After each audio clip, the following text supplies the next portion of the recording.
বৃহস্পতিবার আসানসোল পৌর নিগমের সাফাই কর্মীরা বেতনের বৃদ্ধির দাবিতে পৌর নিগমের মহানাগরিক বিধান উপাধ্যায়কে ঘিরে বিক্ষোভ দেখায়। এদিন তারা দাবি করে অবিলম্বে তাদের বেতন বৃদ্ধি করতে হবে সহ অন্যান্য সরকারি সুযোগ সুবিধা দিতে হবে।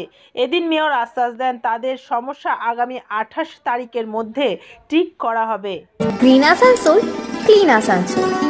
গত কয়েকদিন আগে আমাদের কাছে এসেছিল, ডিমান্ডটা দিয়ে গেছে।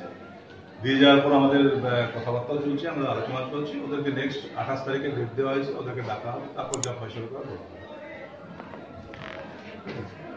দিয়ে যাওয়ার পর আমাদের কথাবার্তাও চলছে, আমরা আলোচনা চলছি। ওদেরকে নেক্সট 28 তারিখে ডেট দেওয়া হয়েছে, ওদেরকে ডাকা হবে, তারপর যা ফয়সলা করা হবে।